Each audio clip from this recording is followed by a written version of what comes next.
You ever come across those stories online that make you just shake your head and say, what is going on? Oh, yeah, all the time. The internet, it's a wild place. Definitely. Wild. And today, well, today's story is one of those wild ones. We're diving into a case. It involves a woman in France who, get this, she was scammed out of almost $1 million by someone pretending to be Brad Pitt. No way! $1 million! Yep. And the craziest part, AI was involved. Like AI-generated pictures to make the whole thing seem more believable. AI, huh? So it's not just catfishing anymore, it's like AI fishing or something. AI phishing, I like that. Okay, right. But yeah, this deep dive is not just about celebrity gossip. We're using this case to explore, I guess, the darker side of online connections. Like how these scams, especially these romance scams, they really prey on some of our most basic human needs. The need for love, for connection, it makes anyone vulnerable, really. Exactly. And to get into the nitty-gritty of how this all went down, we've got a couple of sources that paint a pretty clear picture. Let's hear it. What have we got? First up, we've got this report from Law and Crime. It lays out the whole timeline of the scam. And then to really dissect the legal side of things, we've got some insights from David Ring. Okay, a civil trial attorney, so he knows the ins and outs of pursuing justice in cases like this. He does. And, going through these sources, one of the things that really stuck out to me was how carefully this scammer planned everything out. Like the manipulation started way before any money was even mentioned. Really? So how did it all begin? So are you ready for this? The scammer, they first contacted the victim, pretending to be, wait for it, Brad Pitt's mother. Oh, wow. Okay, that's bold. Playing the long game, I say. It's like they were setting the stage, building trust, before Brad Pitt himself even entered the picture. Makes you wonder how many other people they might have tried this on. Seriously, yeah. And, the Law and Crime report, it doesn't actually give us the victim's real name, so let's just call her, I don't know, Anne. Anne, okay. So Anne gets this message, supposedly from Brad Pitt's mom. What then? Well, according to the report, Mom basically starts laying it on thick, talking about how wonderful Anne is, how she'd be perfect for Brad, really planting that seed. Gentle. Right. And then, surprise, surprise, a few weeks later, Anne gets a message from Brad himself. I bet she was over the moon. Probably. But here's the thing. She wasn't completely naive, at least not at first. She questioned things. She was skeptical. Which makes sense. I mean, come on, it's Brad Pitt. Exactly. Yeah. So how did the scammer manage to break through that skepticism? How did they make it all seem so real? Well, the report dives into this, and it's a classic case of manipulation, really. Brad starts sending Anne all these incredibly romantic messages, poems, declarations of love, the whole 9 yards. Oh, I bet. And remember, at this point, Anne's going through a divorce. Right. So she's probably feeling vulnerable, lonely. And along comes this, quote-unquote, famous actor, Yeah. showering her with attention, making her feel special. Yeah, it's easy to see how she could get caught up in it. Totally. And it highlights something really important that David Ring emphasized. Oh, yeah. What's that? Anyone can be a target of these scams. It doesn't matter how smart or savvy you are. They play on those universal human needs, those desires for connection and validation that we all have. That's true. We all want to feel loved and appreciated. Right. Okay, so we've got Brad sending love letters, building this relationship. Yeah. But when does the scam, like the actual ask for money, when does that start? Well, things go on like this for a while. They're messaging every day, sharing their lives, the whole bit. It felt real to Anne. I can only imagine. But then what? Then Brad drops a bomb. He tells Anne he's been diagnosed with kidney cancer. Oh, no. Yeah. And to make it even more convincing, he sends her these AI-generated pictures of himself in a hospital bed. Wait, AI-generated pictures, like deep fakes? Yep. Whoa. Okay, so that's where the AI really starts to play a central role in this whole thing. And, the report mentions that these images, they weren't even that good. They were kind of crude, actually. Yeah. But clearly, they were convincing enough to fool Anne. It's a bit scary to think about, isn't it? It is. Like, if these early-stage deepfakes were enough to do this much damage, what happens when they become so realistic that you can't even tell they're fake? Right. That's what I keep thinking about. And it's a valid concern. Even David Ring, he brought this up. He thinks AI is going to be a huge challenge going forward. Not just for, law enforcement trying to catch these scammers, but for everyone online. So we've got Anne. She's heartbroken that Brad is sick, and she wants to help. What happens next? Well, that's when the scammer really lays it on thick. He explains to Anne that his ex-wife, Angelina Jolie, she's frozen all his bank accounts so he can't access the money for his treatment. Oh, come on. That's low. Talk about playing on someone's emotions. It's ruthless. And unfortunately, Anne falls for it. Hook, line, and sinker. She starts sending money, convinced she's helping the man she loves. No way. Yeah. And this is where it gets truly heartbreaking. She ends up giving the scammer almost $800,000. 800,000. Oh my gosh, that's a fortune. It is. She even sent money to cover customs fees on designer purses that he promised to send her as a thank you. Oh no. I can't even imagine the devastation. Not just the financial loss, but the emotional toll. Feeling betrayed, foolish. It's a lot to process, and sadly, as David Ring pointed out, Anne's story is not unique. Right. It's just one example of a much bigger problem. Exactly. Romance scams, they're becoming more and more common, and they often target people who are lonely, vulnerable, just like Anne. So it's something we all need to be aware of. It could happen to anyone. Absolutely. And that's why we're taking this deep dive, to learn from Anne's story and figure out how to protect ourselves and others from falling into these traps. And speaking of learning, I think we need to take a closer look at this whole AI angle. Yeah, the AI element is key to understanding how these scams are evolving. We touched on it briefly, but what exactly are these deepfakes? How do they work? And how worried should we be about their potential for deception? Great questions. Let's dig into that next. It's wild to think that even though those AI images were, pretty basic, they still played a big part in fooling Anne. I know. It makes you wonder, what happens as this AI tech gets better and better? Right, like if these kind of rough deepfakes can do this much damage, what's next? It's a little scary, honestly. It is. And David Ring, the lawyer we mentioned earlier, he actually brought this up too. He thinks AI is going to be a huge problem down the road. For everyone, not just the people running these scams. Exactly, for all of us. Just trying to, figure out what's real online. It's like, how can you even tell anymore? Exactly. So just so everyone's clear, when we talk about deepfakes, we're talking about those pictures or video that have been messed with using AI, right? To make them look like something they're not. Yeah. It's like digital trickery, but super advanced. So how does it actually work? Well, it's based on this thing called a generative adversarial network, or JAM for short. Okay.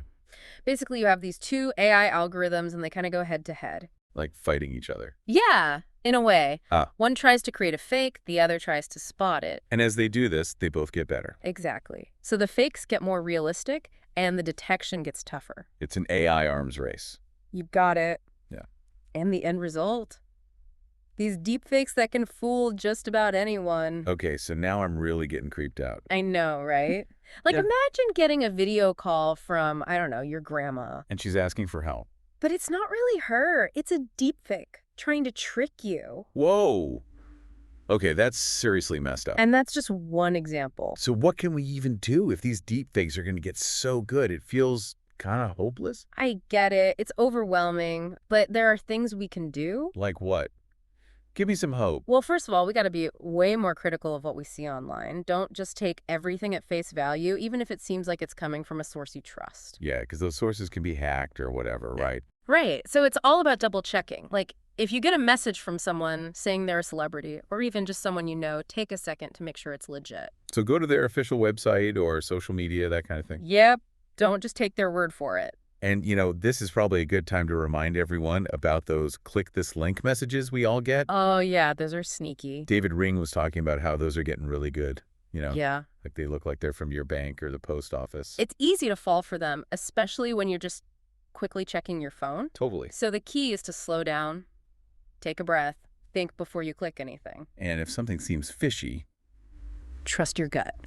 okay, slow down, think before you click, trust your gut. Got it. What else? Another big one is two-factor authentication. Make sure that's turned on for all your accounts. Yeah, I know it can be a pain to set up, but it's worth it. For sure. It adds that extra layer of security, makes it harder for scammers to get in, even if they snag your password somehow. So even if they get past one hurdle, they've got to jump through another one. Right. But here's the thing. Scammers are always coming up with new tricks. Always one step ahead. They're always trying to find new ways to get around our defenses. So it's important to stay up to date on, the latest scams and trends. So basically, we need to keep learning and adapting. Exactly. There are actually some good resources out there, like the Federal Trade Commission's website. They have info on common scams and how to protect yourself. Perfect. We'll definitely link those in the show notes for everyone. Awesome. Knowledge is power, right? The more we know about these scams, the harder it is for them to work. For sure. But, It's not just about the practical stuff, like knowing how to spot a scam. We have to remember the human side of things, too. Yeah, absolutely. The emotional impact. It's huge. It's not just about money, it's about feeling betrayed. Like your trust was violated. And that can stick with you, It can. Victims often feel, embarrassed, ashamed that they fell for it. which makes it even harder to talk about it. Exactly. And that's why it's so important to be understanding, to let victims know it's not their fault, that there are resources out there to help them. And, in a way, it's really brave of Anne to share her story, Truly. to go public with something so personal, It takes a lot of courage. And by doing that, she's helping others. raising awareness so hopefully other people won't fall into the same trap. Exactly. It's a powerful reminder that we're all in this together. David Ring actually said something about this. He said it would be a nice ending if the real Brad Pitt somehow heard about this and reached out to Anne. Oh, that would be awesome. Right.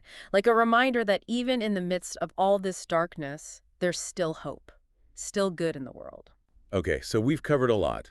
The details of the scam, the emotional impact, the whole AI thing, and how to stay safe online. We've really gone deep.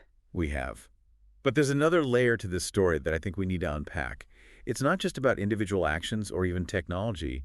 It's about, well, about society. The bigger picture. Yeah, like why are these scams so effective? What is it about our world that makes people vulnerable to this kind of manipulation? That's a big question. It is. I guess part of it is, the internet. It's so easy to be anonymous, to hide who you really are. That's true. But I think it goes deeper than that. We live in a world where we're constantly being bombarded with messages, right? Information overload. And a lot of it is designed to manipulate us, to make us feel a certain way, to get us to buy something. So it's hard to tell what's real and what's fake, what's genuine and what's just a carefully constructed facade. Right.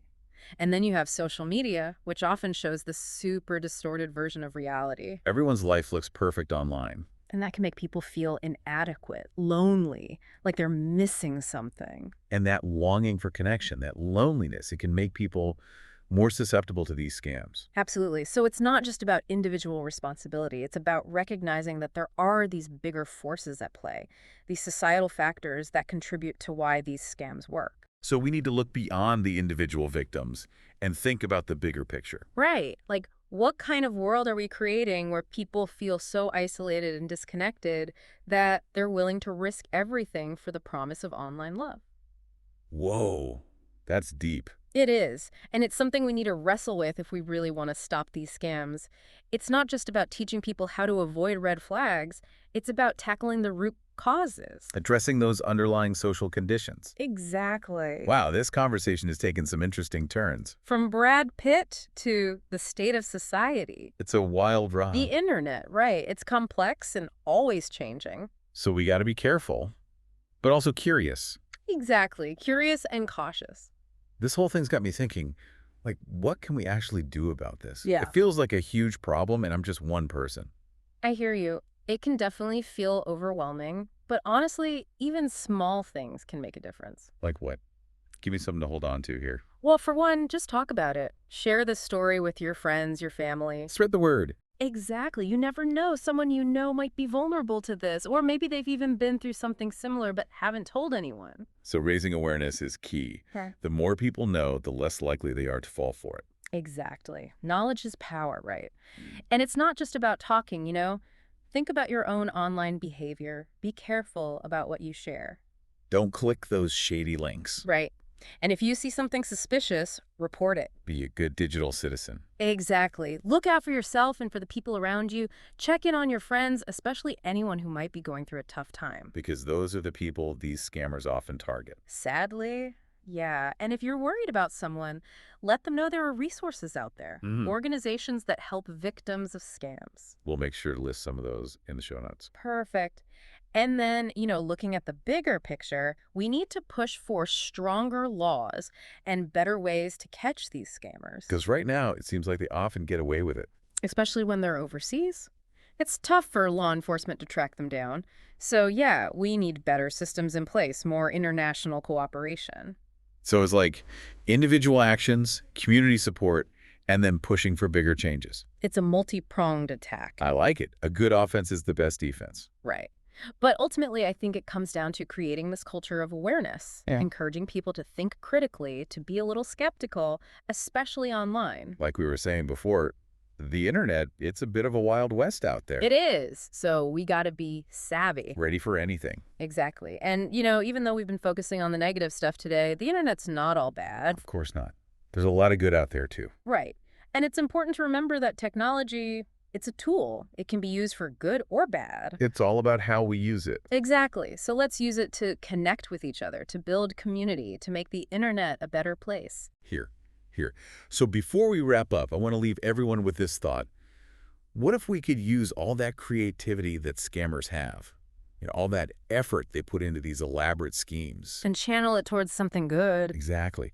Imagine if we had all these brilliant minds working to prevent scams instead of creating them. That's a powerful idea. So let's put that out there. Mm. We need the ethical hackers, the tech geniuses, the people who think outside the box to join the fight. Let's turn this challenge into an opportunity. I love it. Okay, folks, that's our deep dive for today. We've explored some dark corners of the internet, but hopefully you've come away with some valuable information and a renewed sense of hope. Stay vigilant, stay informed, and most importantly, stay connected.